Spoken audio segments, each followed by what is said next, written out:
Joining me today is retired Lieutenant Colonel Michael Moffett. Mike, thanks so much for being here.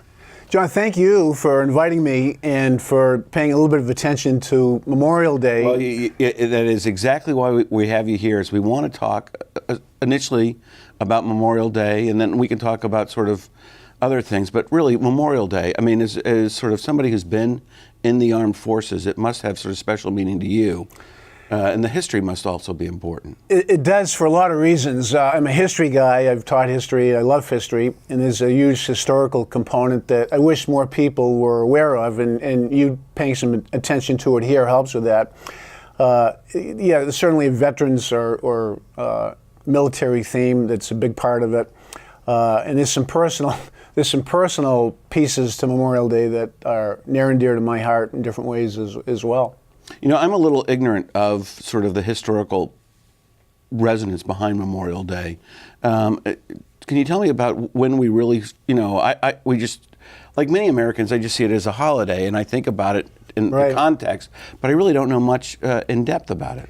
Well, the Civil War, it all harkens back to the Civil War, where we lost about 600,000, mostly men, died during the Civil War, North and South.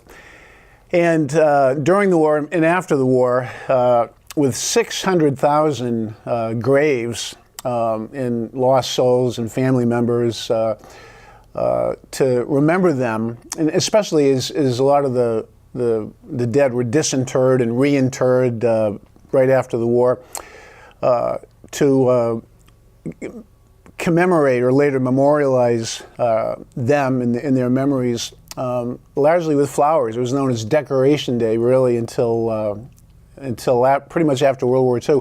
So yeah, it had its origins in Civil War time.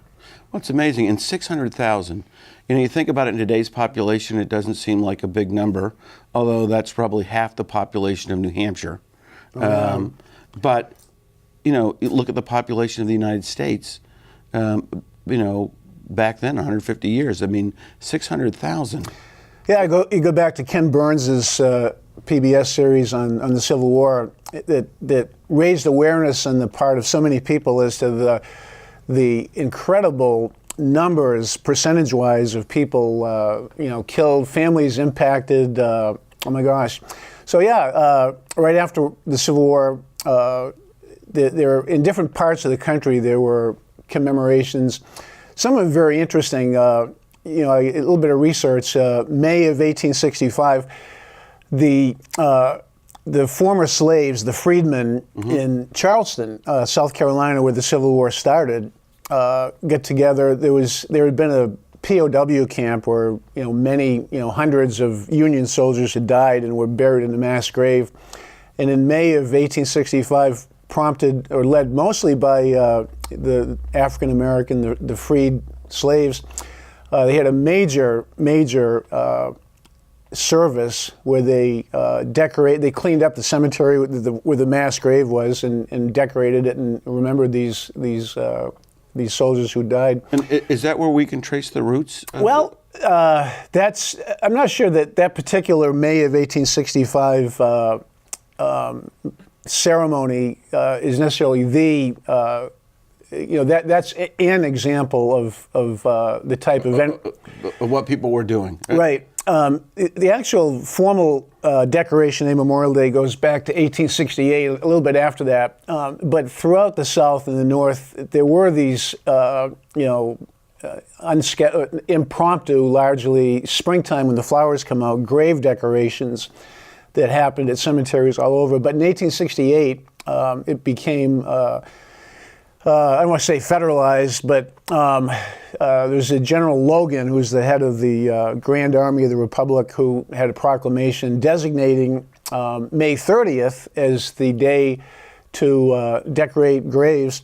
The reason they picked May 30th, interestingly, is because that was one of the few days of the year that was not necessarily associated with any great battle, either a Southern victory, of which there were many, or Northern victory like Gettysburg, which almost coincides with the 4th of July. So May 30th was a day that neither North nor South could claim as... So it was a day to remember both sides. Yes, yes. And I've got to cut you off here because we're out of time in this segment. But we're going to continue our conversation, so please stay with us.